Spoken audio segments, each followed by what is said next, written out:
नमस्कार दर्शक मित्रों। आज हम इस फ्लैश न्यूज के माध्यम से आपके समक्ष रामायण के ऊपर कुछ विस्तृत चर्चा करने के लिए आए हैं। मैं जीपी झा आप सब लोगों का एक बार फिर से हार्दिक अभिनंदन करता हूं, हार्दिक स्वागत करता हूं। मूलतः रामायण हिंदू धर्म के दो सबसे बड़ा महाकाव्य माना गया है, रामायण और महाभारत। रामायण और महाभारत के रचयिता जो है महर्षि वाल्मीकि, उनका एक अलग व्याख्या है जो विश्व के सबसे बड़े महाकाव्य के रूप में भी जाना जाता है और सबसे बड़े वह विश्व के महाकाव्य के रचयिता भी है। रामायण का जो शाब्दिक अर्थ है, जो महर्षि वाल्मीकि ने रामायण को लिखा है, उनका शाब्दिक अर्थ है कि राम की यात्रा, मतलब राम, भगवान राम कि जन्म से लेकर उनकी मृत्यु तक की यात्रा। क्योंकि ऐसा माना जाता है और सनातन धर्म के अनुसार राम भगवान विष्णु के 7वें अवतार हैं। तो उन्होंने जब 7वां अवतार लिया त्रेता युग में, तो पूरी राम जी की जो यात्रा है उस पर हम विस्तृत चर्चा करेंगे और साथ ही साथ हम यह भी चर्चा करेंगे कि किस तरीके से हमारे बीच की जो शताब्दी थी उसमें किस तरीके से हमारी हिंदू संस्कृति, हमारे भगवान को किस तरीके से गलत तरीके से समाज में पेश किया गया। जैसे बहुत जगह भगवान राम को दलित विरोधी दिखाया गया है। तो ऐसे तमाम इन मुद्दों पर हम चर्चा करेंगे। कृष्ण भगवान को, जो कृष्ण भगवान विश्व के सबसे बड़े स्ट्रैटेजिस्ट, जो जब वह भगवान कृष्ण जब अर्जुन को ज्ञान देते हैं महाभारत में, जिसको आप भागवत गीता के नाम से जानते हैं, जिसको गीता का सार बोला जाता है, सबसे बड़े स्ट्रैटेजिस्ट, सबसे बड़े पॉलिटिशियन, उनको हमारे बॉलीवुड ने प्रस्तुत कर दिया कि माखन चोर है। आप किसी भी फिल्म में आप भारत की आजादी से लेकर 2000 आप 10 तक के या 15 तक भी उठाइए तो कोई भी ऐसी फिल्म दिखाई नहीं दिख रहेगा जिसमें भगवान कृष्ण को उस तरीके से दिखाया गया है जिस तरीके से उनका व्यक्तित्व है। उनको माखन चोर, तो कभी वो कृष्ण के ऊपर कुछ और बहुत सारी ऐसी टिप्पणियां, ठीक उसी तरीके से भगवान राम जी के ऊपर भी उन्हें बहुत सारी चीजें में दर्शाया गया है। आज हम कृष्ण की चर्चा भी हम अगले अध्याय में करेंगे। इस अध्याय में हम लोग राम की चर्चा करते हैं। बेसिकली रामायण का मतलब है राम जी की यात्रा, और उस यात्रा को महर्षि वाल्मीकि ने अपने शब्दों में संस्कृत में अनुवाद किया। बाद में जाकर रामायण, बहुत सारा रामायण लिखी गई, बहुत सारी भाषा में, पारसी में लिखी गई, फिर यूनानी में लिखी गई, उसको ट्रांसलेशन करके बहुत सारे भाषा में लिखी, जर्मन में भी लिखी गई है रामायण, फ्रेंच में भी लिखी गई, बट उसको हम लोग ट्रांसलेशन मानते हैं। बेसिकली सनातन धर्म या हिंदू धर्म के जो भी लोग अनुयायी है भारतवर्ष में या नेपाल में, जहां जहां भी हिंदू रहते हैं, वहां रामायण दो तरीके से, रामायण को दो पुस्तक को मानते। तुलसीदास के द्वारा रचित रामायण, जिसको हम लोग रामचरितमानस के नाम से जानते हैं, और एक महर्षि वाल्मीकि के द्वारा रचित रामायण, जिसको हम रामायण जानते हैं। रामायण में बेसिकली 7 कांड है। अब हम रामायण से आज के युग में, जैसे हम लोग as a young generation what we find from the Ramayana, कि हम अब रामायण से क्या सीख सकते हैं। वैसे तो सीखने के लिए हर एक उनके श्लोक में, रामायण के हर एक श्लोक में आप बहुत कुछ सीख सकते हैं, लेकिन जहां तक मैं सीखा हूं वो मैं आपके समक्ष शेयर करना चाहता हूं कि आप सपोज दैट कि आप किसी देश का, किसी राज्य का आप मुख्यमंत्री बन रहे हैं, किसी देश का आप प्रधानमंत्री बन रहे हैं, सारी आपकी तैयारी तय है, सारी आपकी तैयारी हो चुकी है कि कल राज्याभिषेक होगा इस देश का, मतलब prime minister of, suppose that आप प्राइम मिनिस्टर ऑफ इंडिया बन रहे हैं, और within a certain period of time आपका आज अनाउंसमेंट हुआ कि कल आप राज्य बनेंगे। जैसे भगवान राम को राज्याभिषेक होना था, और ठीक राज्याभिषेक से एक रात पहले, ठीक राज्याभिषेक से एक रात पहले उनकी माता कैकेयी कुपित हो गई। वो शोक भवन, एक उस समय राजा दशरथ के 4 पत्नियां थी, उनमें से एक शोक भवन में कैकेयी को राजा दशरथ बहुत मानते थे, शोक भवन में चली गई कि नहीं, मेरा बेटा ही राजा बनेगा अयोध्या का। अयोध्या त्रेता युग की मैं बात कर रहा हूं। अयोध्या उस समय का सबसे बड़ा, आप मान सकते हैं, जो संपूर्ण ब्रह्मांड को ही चलाते थे। अयोध्या को आप इस तरीके से नहीं लीजिए, अयोध्या बहुत बड़ा, जो त्रेता युग में ब्रह्मांड की बात करते हैं, उस अयोध्या का राजा का राज्याभिषेक होने वाला है। कल सुबह सब जगह निमंत्रण चली गई है, सारे छोटे छोटे राजा को बुलाया जा रहा है कि आज भगवान राम का राज्याभिषेक है। पूरा अयोध्या में एकदम खुशी की लहर दौड़ रही है अयोध्यावासी में कि हम सबके प्रिय, लोकप्रिय, समदर्शी, सबके हृदय में बसने वाले भगवान राम कल राजा बन रहे हैं। रात को क्या होता है कि कई कूप भवन में चली जाती है, राजा दशरथ जाते हैं कि इस खुशी के विषय में ऐसा क्या विपदा आ गया कि आप कूप भवन में हैं। तब के कई कहती है कि आपने मुझे 3 वचन मांगा था, आपने मुझे बोला था कि जो तुम मांगोगी वो मैं दूंगा। तब मैं बोली थी कि 3 वचन मुझे चाहिए, एक तो मैं उसी समय मांग ली थी, लेकिन 2 अभी बाकी है। राजा दशरथ बहुत खुश थे, बोले बताइए आपको क्या चाहिए।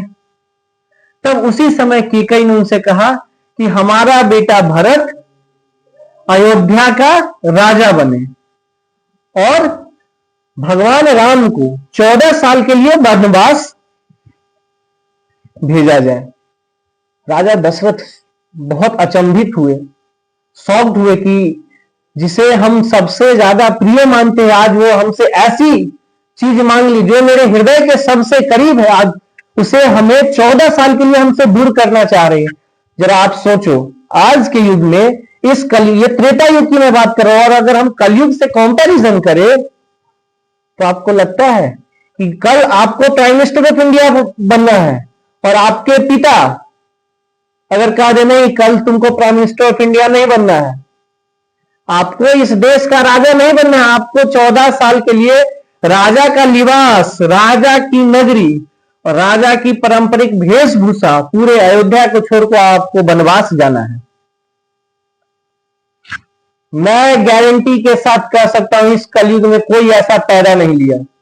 भले मेरी बात आपको बुरी लगी हो रही हो, लेकिन इस कलयुग में कोई ऐसा पैदा नहीं हुआ, चाहे वो स्वयं मैं भी क्यों न रहूं या स्वयं आप जो दर्शक सुन रहे हो वह भी क्यों न रहे।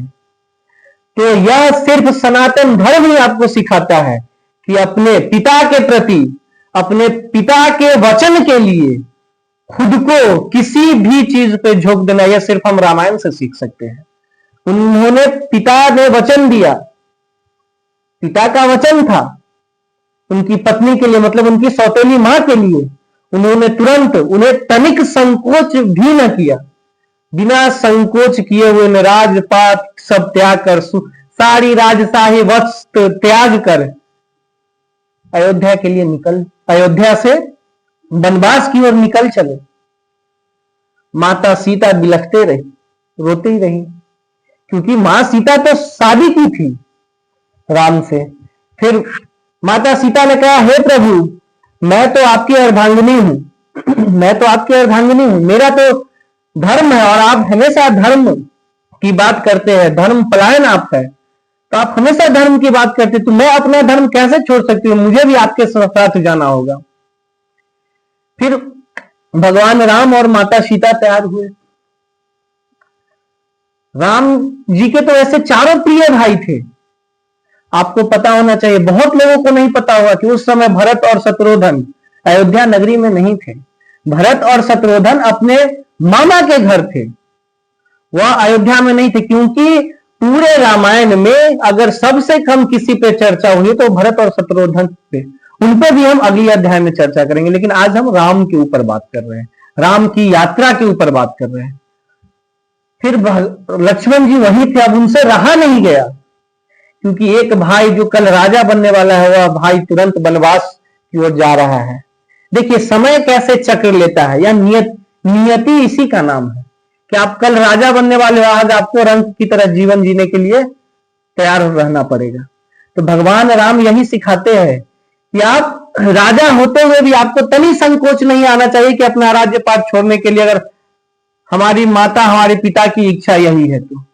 आज भाई भाई पे एक एक जमीन के लिए, एक एक टुकड़ा जमीन के लिए विवाद होती है, बहुत सारे ऐसी चीजें हमारे कलयुग में, और रामायण हमें यह सिखाती है, भाई भाई के लिए राज्याभिषेक तक छोड़ दिया, भाई भाई के लिए राजपाट छोड़ दिया कि अगला भाई आके इस पे राम जी के अगला भाई आकर चलाएंगे इस राज्य को, अयोध्या नगरी को कोई और राजा मिलेगा, मतलब भरत राजा बनेंगे।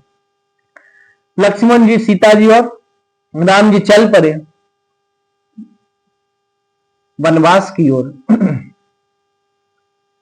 चलते हुए। और उसमें अब दूसरा पॉइंट जो हम आपको बताना चाह रहे हैं, पहला पॉइंट जो हम सीखे इस रामायण से, कि अपने माता और पिता के लिए कुछ भी करना हो तो हमें सदैव तात्पर्य रखना चाहिए, चाहे वो जीवन का सबसे बड़ा पोस्ट ही क्यों ना हो, अगर उसे भी बलिदान देना हो तो हम रामायण से सीख सकते हैं, हम मर्यादा पुरुषोत्तम राम से सीख सकते हैं।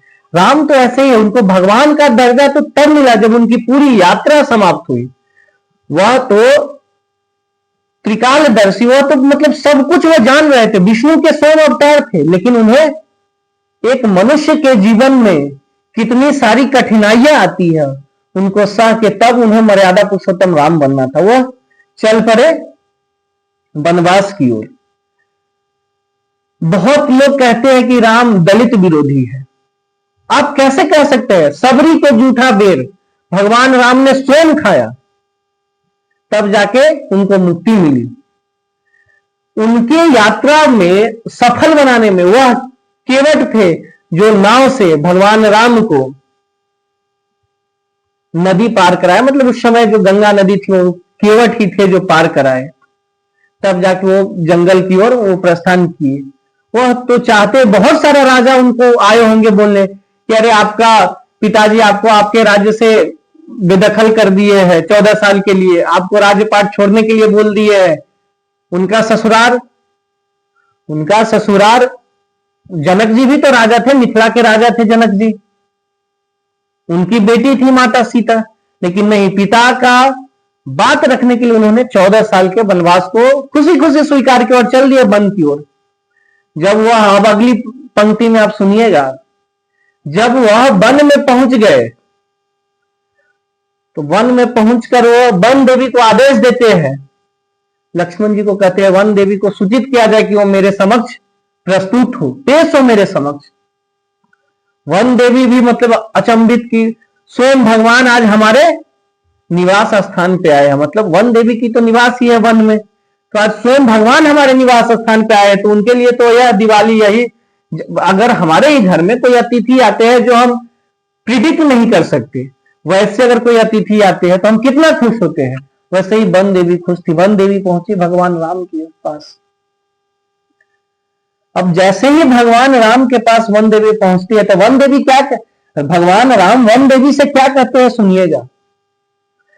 अगर हम 4 भाई है कलयुग में, अगर हमारे 4 भाई रहे, हम एक भाई के लिए दूसरे भाई को अगर 14 साल का वनवास हो जाए तो उस भाई के प्रति कितनी घृणा होगी, आप सोच कर देखिए। कहेगा नहीं, यह भाई ही हमारे प्रति, हमारे पिताजी को उकसाया है, भड़काया है। भगवान राम जी को देखिए, यही तो हमारी सनातन धर्म की खूबसूरती है। इससे भी हम सीख सकते हैं, dedication towards our brother, kindness towards our brother, greatness towards our brother, यह हम रामायण से सीख सकते हैं।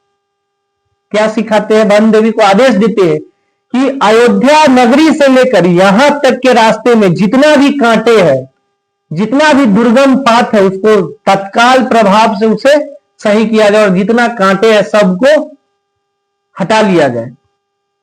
वन देवी हाथ जोड़ लेती है भगवान राम के सामने, वन देवी भगवान राम के सामने हाथ जोड़ लेती है और कहती है कि हे भगवान, मुझे आपसे यह पूछने का अधिकारी तो नहीं हूं। भगवान से कहते हैं, हे भगवान, मैं यह पूछने का अधिकारी तो नहीं हूं आपसे, परंतु मेरी जिज्ञासा है, आप मुझे आदेश करें, मेरे एक प्रश्न है आपके समक्ष।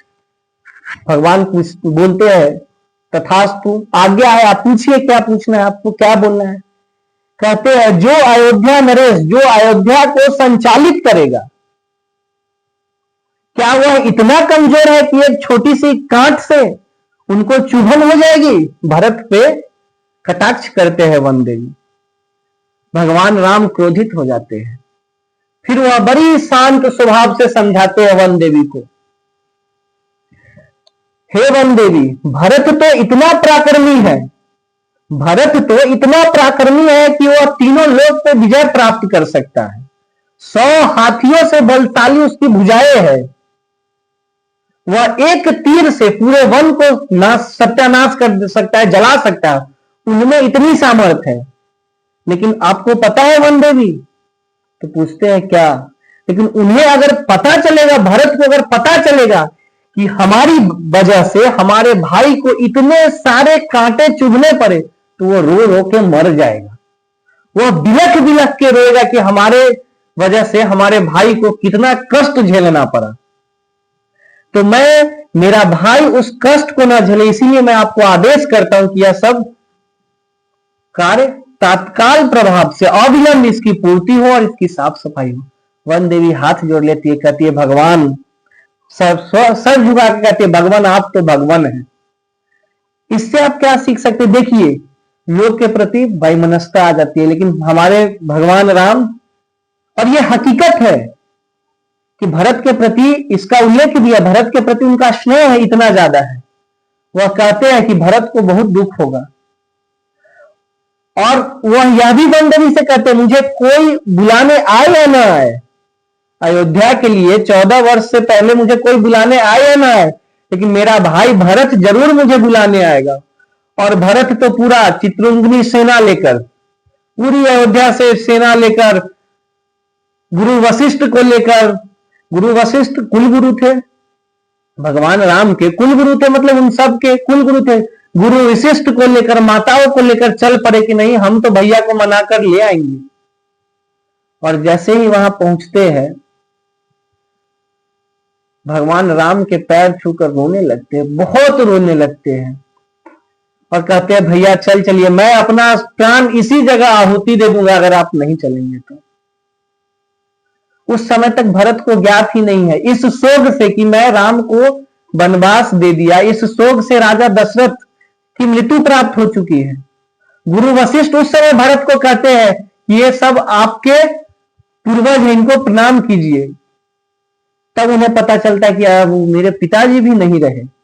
तो पूछे उनसे पिताजी हमारे क्यों नहीं रहे, गुरु वशिष्ठ से। तो गुरु वशिष्ठ बताते हैं ऐसे ऐसे है, उनकी शोक से मृत्यु हो गई, भगवान राम वनवास चले गए, शोक से उनकी मृत्यु हो गई। वो और ज्यादा बिलख कर रोने लगते हैं।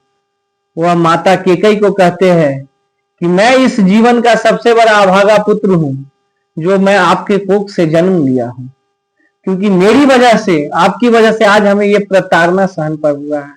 फिर राम जी कहते हैं भरत से नहीं, जब तीनों माताएं गुरु वशिष्ठ, भरत पूरी मनाने जाते हैं राम को वनवास में, तब सबसे पहले यह भी सीखने की बात है, यह सिर्फ आपको सनातन धर्म और रामायण से ही सीख सकते हैं कि वह सबसे पहले, क्योंकि उनकी माता तो कौशल्या थी, कौशल्या के कोख से भगवान राम की जन्म हुई थी, लेकिन वह सबसे पहले माता केकई को प्रणाम करते हैं, नमन करते हैं, इसलिए कि समाज ऐसा न कहे कि केकई गलत थी। और केकई वाकई में सबसे ज्यादा मानती थी, केकई में सबसे ज्यादा मानती थी भगवान राम को। लोग आज के लोग में कहते, आज के युग में कहते हैं अरे मेरा दोस्त ऐसा है, मैं ऐसा थोड़ी ना हूं।